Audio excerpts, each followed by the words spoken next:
The Mount Rushmore of the New Orleans Saints series continues. Today we're talking offensive line with a very special guest. Let's go.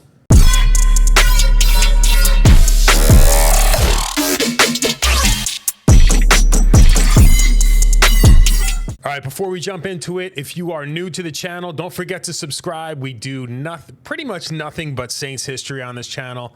A little different from what everybody else is doing. In any event, let's get on to the good stuff.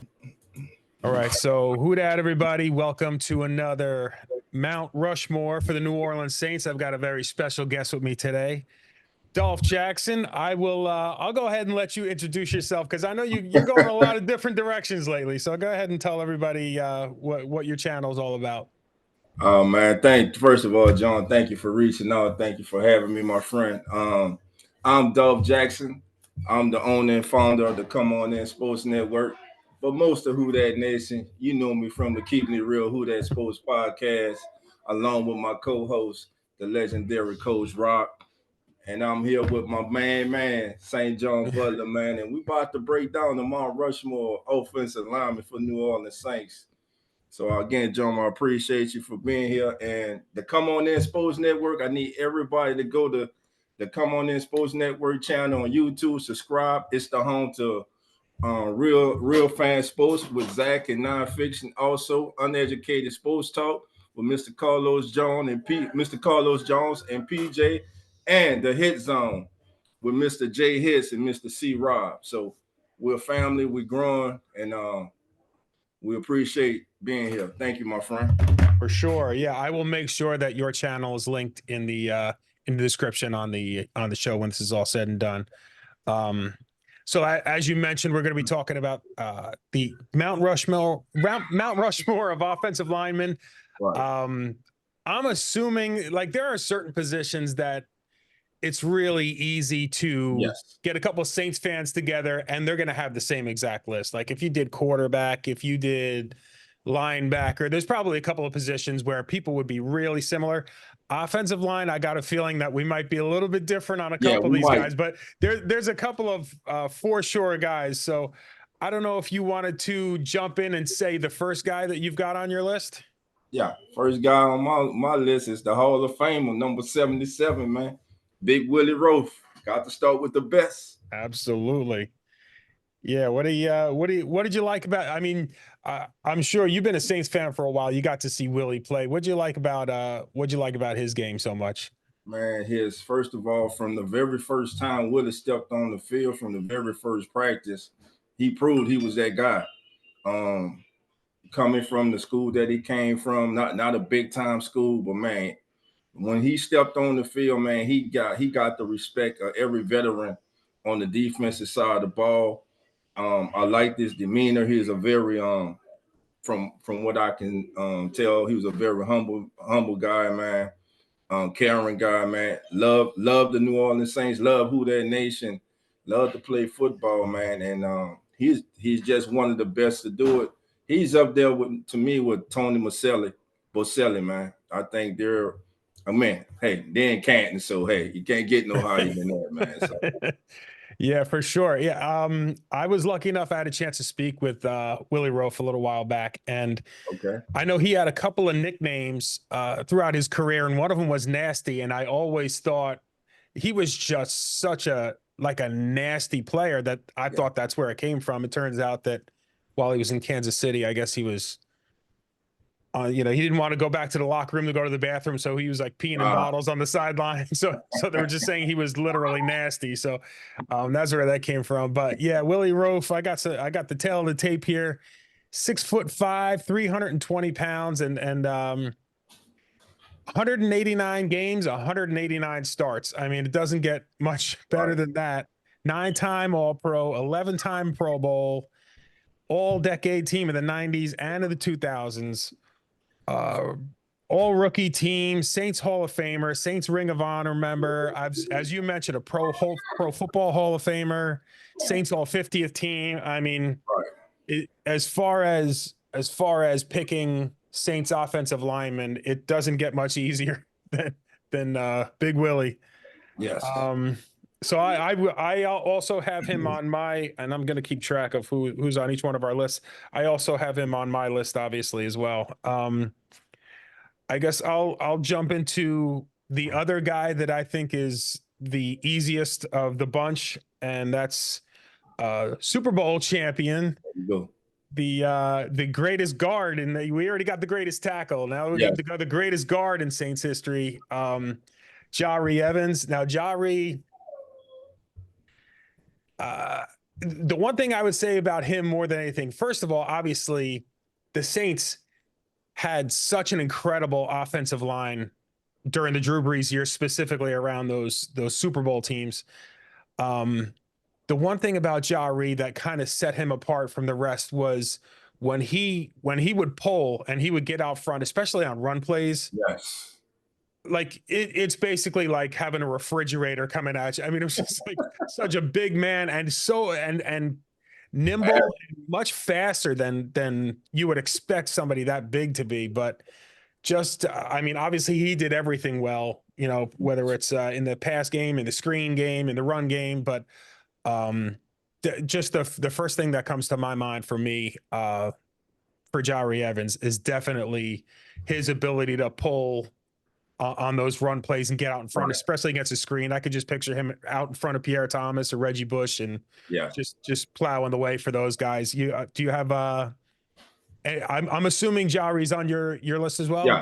Yeah, that was my next guy. It was gonna be Jari, man. I mean, listen, the guy made the Pro Bowl 6 straight seasons from 2009 to 2014.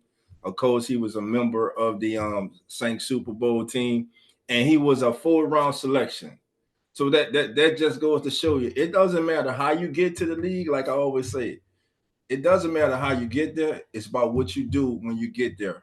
And a lot of guys need an opportunity. Listen, we're talking about a future Hall of Famer. He's on the ballot again. You think about Jari Evans, 4th-round selection. If everyone would have knew that Jari Evans would have turned out to be Jari Evans, there's no way he'd have lasted to the 4th round. That's why this draft process is it's a crapshoot, man. You know, so you never can, as they say, you never can measure the fight in the man, the courage and the desire of a person, man. And Jari Evans, man, he made the most of it. Once he got his opportunity, that was it. 11 seasons in the black and gold, man. I was happy when they brought him back as a consultant with the offensive line, then made him an assistant coach. I'm glad they kept him around. And listen, when he came, I don't think it's a coincidence. Cesar Ruiz had his best season. Remember, everyone was on the fence about Cesar. Then Jari comes aboard, and that all season he said that he was, picking Jari's brain. Jari was sharing things with him, and he had the best season of his career. Until last year, we're gonna have to get Jari to get back in his ear, man, and get him straight. But yeah, Jari Evans, John is my god, man. Most definitely, man. Easy. Gotcha. Yeah. Well, Jari Evans, like D2 guy at a Bloomsburg in PA. Like, I think I don't want this to come across the wrong way, but I think the fact that they hit so well on Jari Evans kind of ruined the way they looked at other like Trevor, like they think that they could just do it again and again and again and pick guys from schools that you might not have heard of and played against competition that wasn't quite up to what some of the other guys in the D1 schools are playing. So I think there's a couple picks, whether offense or defense, like the fact that they hit so well on some of those Super Bowl teams and those drafts, like surrounding those teams, that it kind of hurts a little bit. And Mickey just, yeah, I don't want to get you started on Mickey, but when you look at speaking of that, look at last year's 4th-round selection. Nick Saldiveri. That's true. Now they are very high. When they drafted this kid, they foresaw him as a future starter. And now with James Hurst retiring, and of course Andrews Pete moving on to the Las Vegas Raiders. Now he has the opportunity right in front of him to grab it. Even though the Saints have brought in other veterans, it seems as though, listen, they're going to give him every opportunity to seize this opportunity. And man, if we can be so fortunate to get us another Jory Evans, but this time a Nick Saldiveri, if he comes anywhere close to being as consistent and a player as Jory Evans was, man, it was another steal for the Saints, man. But Yeah, like I agree with you say, it kind of spoiled them, man. yeah, yeah. You know, Mickey's getting a little too cute sometimes. You know, Right. he tries to outsmart everybody, and sometimes it ends up hurting us. But Except if Eagles front office. yes. I would say I'm super curious about your next two. I'll let you go ahead and start with your third guy. I'm curious where you go with the next two picks. Now the next one is I was actually talking to some friends about this, and they were trying to tell me Kyle Turley. Like, no, Kyle Turley's not on my list. Man. So when I think about the next guy, I got to go. I got to go with his running mate, even though it Carl Nix. I think I was on the fence. I was on the fence with Nix. Yeah, but I got to go with Carl Nix, man. I got to go with Carl Nix. I'm going Carl Nix. That's fair, and I guess the thing with Nix is just, I mean, obviously the guy was like another one of those perennial Pro Bowl kind of players, right. but it's hard to, because that unit was so cohesive and that unit was together for as long as they were. It's hard to kind of just pick Jari from the bunch without grabbing some of the other guys as well, because again, the passing numbers and the running numbers, we saw offenses we had never seen before, and a lot of that falls on those giant shoulders of Jari Evans and Carl Nix. But is there anything specific that led you to Carl Nix, or just his consistency, his nastiness, to be as big as he was, the way that he moved, just like Jari, man. Like it was like they were the perfect match, man. They were the perfect match. And you think about it, all the yards that Drew Brees accumulated, it kind of started because he had those two guards, man, protecting the inside, man. And yeah, I think they were I think I would put them up against maybe one of the best guard tandems in the history of the National Football League. I know many might be saying I'm being biased, but please, by all means, come up with some more. I mean, together in their prime, before injuries beset Carl Nix and other things. I mean, they were downright dominant. They were downright dominant at times, John.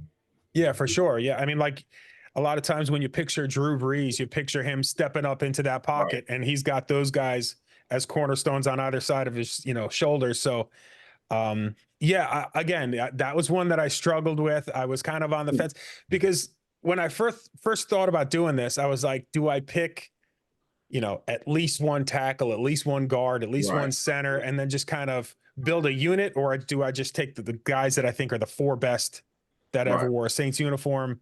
I went with the latter. And if there was a fifth face on that Mount Rushmore, I think Carl Nix would have been my guy. But my third guy, I went with Stan Brock.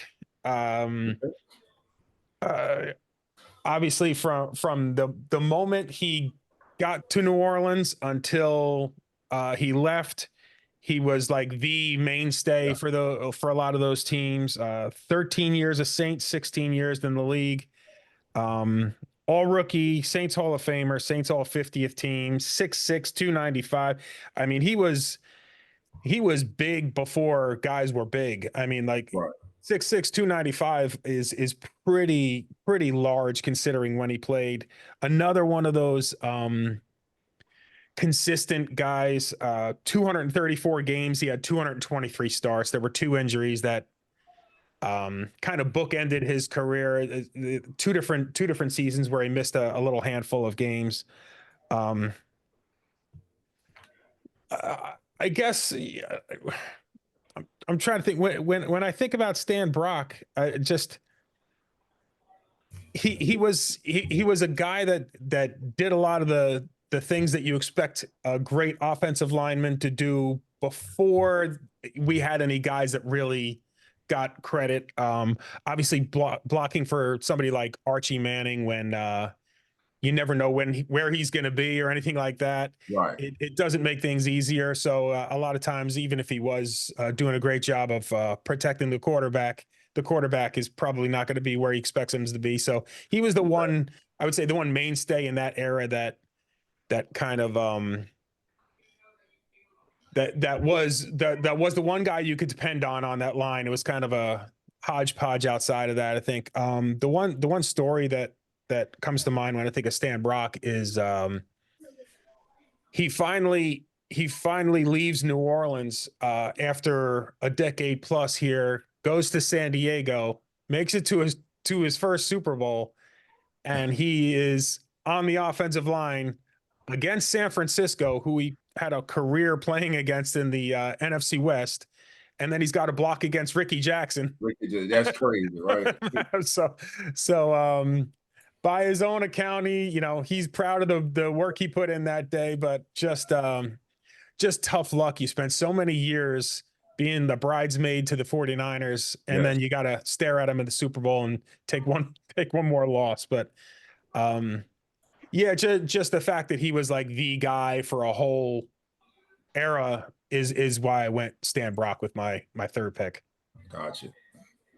Got a chance because I was actually young when Stan was playing. Got a chance really when I think about Stan Brock, he was that throwback. He was that old school offensive lineman, man, big guy, dirty, out there, uniform, dirty, man, out there just a road grinder, man. Mm-hmm. Yeah, man, Stan Brock, man, he was actually growing up one of my favorite offensive linemen for the New Orleans Saints in my younger years. So yeah, I really enjoy seeing him play. I'm curious, John. So we're just gonna go with 4, or are we gonna are we gonna go with a top 10, or we just going with 4? I went with 4, but okay. I mean, I could, I've got a whole list of my honorable mention. Again, when I was thinking about putting together like an offensive line, I started bringing other guys in or whatever, but I was like, you know what, Mount Rushmore, I'm gonna hold to it. I'm gonna, right. Gotcha. I'm gonna stick with 4. So that's why I stayed firm with it. But yeah, so that's the long way around. That's who I got as my third for Stan Brock. You want me to take the 4th, or you want to go with the 4th? How do you want to do it? All right. I'll let you go, then I'll give mine. All right. My 4th guy, I'm going even further back, and I'm going with Jake Cup. And this is partly a homer pick because I didn't pick these 4 because I have been lucky enough to speak to all 4 guys. Right. I just went by, I was like when you're splitting hairs when you're talking about some of these guys, like when you're talking about like the Saints all 50th team, guys in the Saints Hall of Fame, guys that were perennial Pro Bowlers or whatever. It's tough. You're going to leave a lot of great guys out. But I went with Jake Cup. 9 out of his 12 seasons with New Orleans. He was only 6'3", 248, but he was like 1960s into the 70s, like inaugural Saints team. But despite the fact that the Saints really weren't getting a lot of accolades back in the 60s and 70s, still managed to all rookie team. He was a Pro Bowler once. He might have been one. I think he was a Pro Bowler in '69. So he might have been one of the first Pro Bowlers in the history of the franchise. At that, I'm not sure. I'd have to look that up. Right. Obviously, Saints all 50th team, Saints Hall of Famer. He was on the all 50th team, all 40th team, and all 25th team. 154 games, 131 starts. He did have 1 year in Washington with the Redskins where he played tight end of all things, and Right.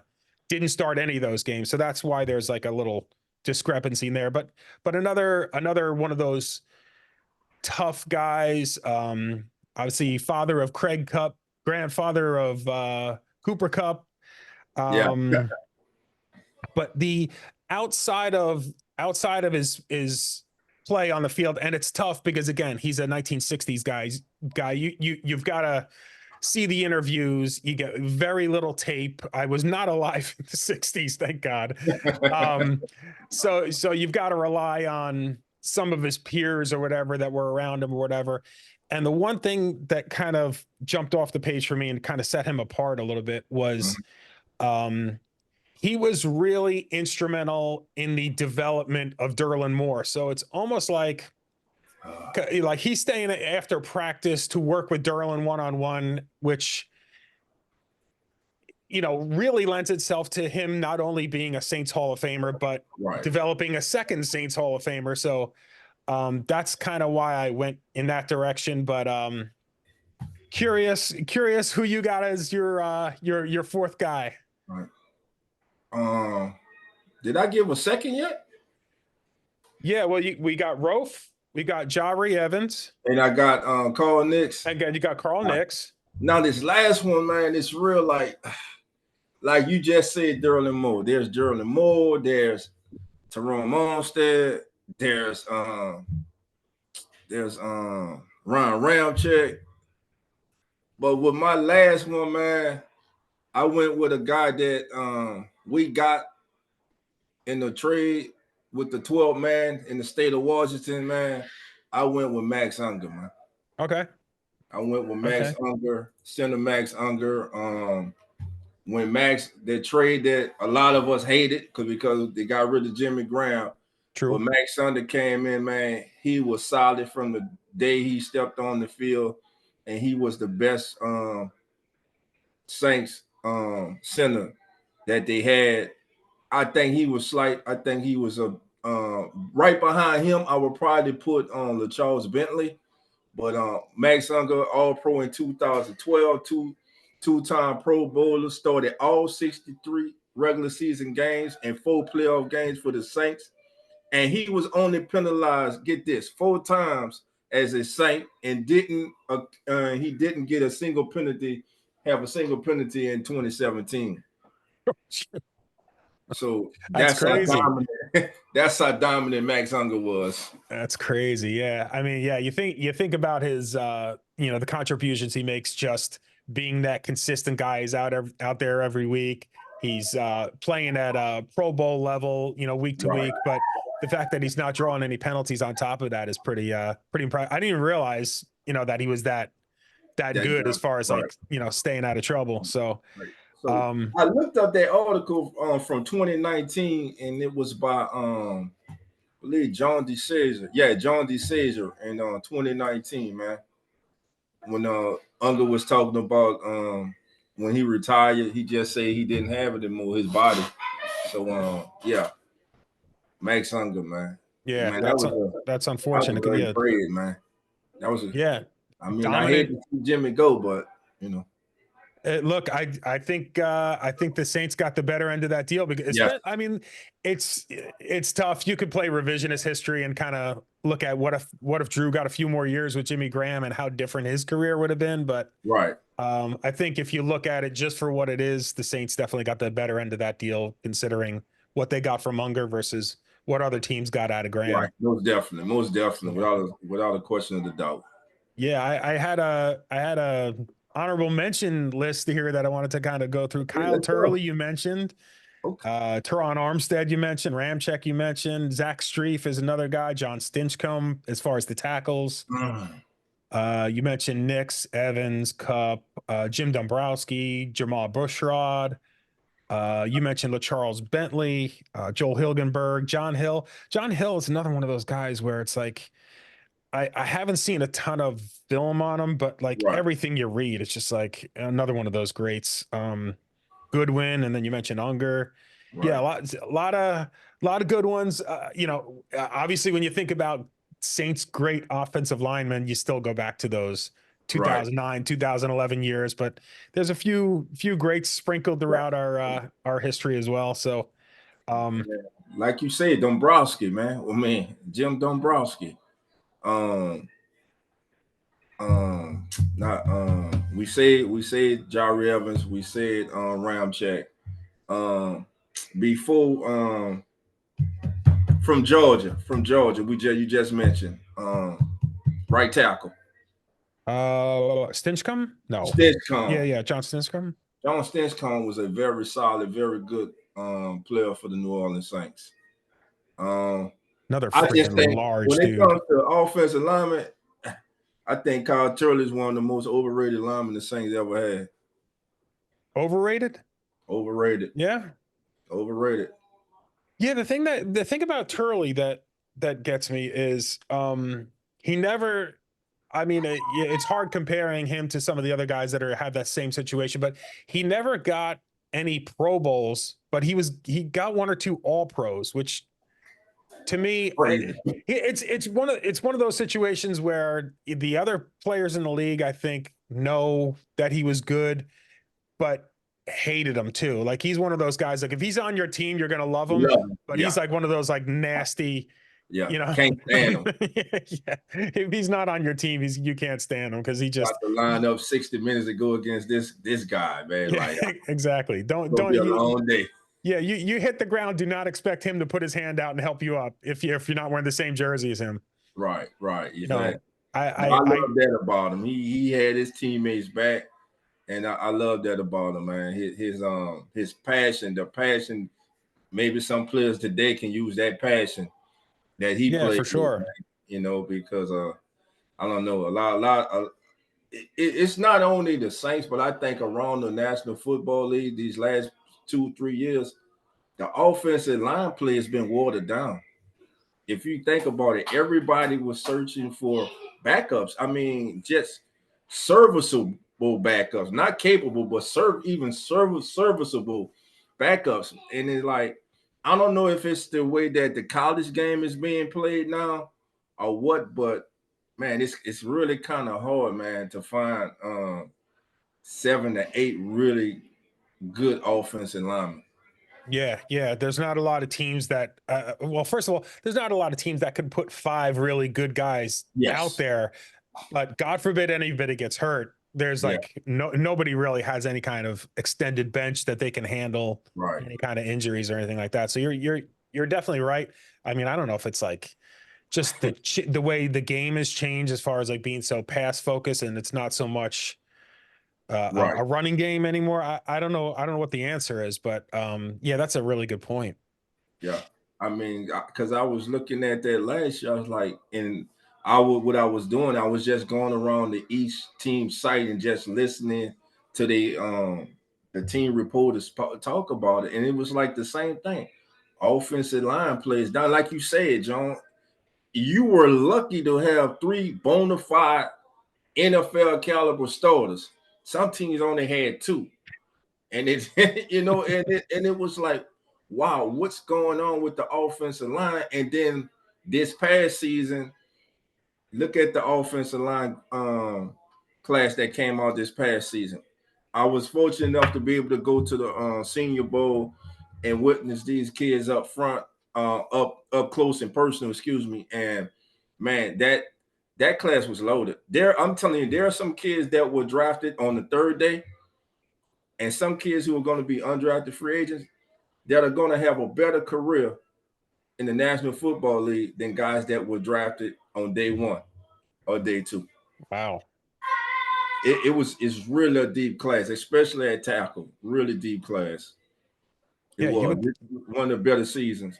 I was going to say, you would think with all the coaching and all the opportunities to learn the craft that are out there that you'd get a lot of diamonds in the rough and stuff like that. But the fact that you had a chance to actually see it up close and personal and watch these guys' footwork and technique and their hands and everything, and just see how strong and fast.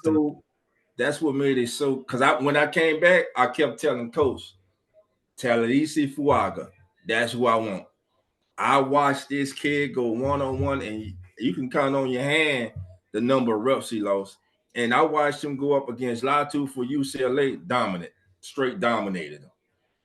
Straight dominant. And for him to be that big, his feet, his anchor, he got good recovery. And you can see now the Saints are they're making him play left tackle. And from all indication is so far, though it's just OTAs, ain't no live bullets, ain't no pass on anything, but so far he's taking to it real good. So it's all about right now OTAs. Of course, we know it's all about technique. And I don't know how you feel, but I know a lot of people want to call Trevor Penning a bust already and give up on the kid. I don't think so. I think this changed the right tackle. I like new offensive line coach John Benton. He comes in with a great resume. And listen, I'm sure him and Kubiak, they sat down, watched a tireless amount of film, and saw that, hey, maybe we put Penning on the right side. That'd be better for him. And you just heard him talk the other day. He's in favor of it, and he seems like he's in a better mental state. That's the key. That's the key. I think he's in a better mental state. The kid's smiling now, and he even said it. Yeah, last year was a struggle, but hey, coach called me. Hey, that's last year. We go try. It's a new season, and hey, and he says that in the off season with his coach that he's training with, he's been training 50-50, so it's not even that foreign to him. So that's a good thing, man. Right. Yeah, for sure. I'm not ready to give up on Penning either. I don't know how you could even the opportunity didn't even seem like it was there. I would love to have been a fly on the wall to understand why, even in the later part of the last season, why he wasn't getting any reps, just to see what you've got. I mean, the season was kind of in peril, toward the very end. So why not give the kid reps and see what you've got? But yeah, I'm not ready to give up on him yet. Package. I mean, they were putting Garcia in, getting people off the street, putting them in. I'm like, you got a first round draft pick right there. At least put him in for that. Right, yeah. He's a giant human. So just So awesome. All right. Hey, listen, that was a lot of fun. Before we break out of here, why don't you one more time let them know, where your channel's at, where they can find you on social, all that kind of good stuff. All righty. Once again, I want to thank my guy, SaintJohnButler, for having me. I'm Dolph Jackson of the Come On In Sports Network and the host of the Keeping It Real Who That Sports podcast, which I host with my big brother, the legendary Coach Rock. You can find us on our Come On In Sports Network channel on YouTube, and also Keeping It Real Who That Sports podcast.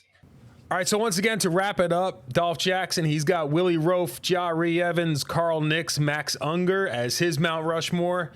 Me, I went with Willie Roaf, Jari Evans, Stan Brock, and Jake Cupp. All right, if you had to pick, who is the Mount Rushmore for the New Orleans Saints on offensive line? Don't forget to throw that down in the comments. I'm curious what some of you guys come up with. Thank you so much to Mr. Randolph Jackson for joining me on this one. Don't forget the link to his channel will be in the description. Who dat to everybody. We'll see you on the next one.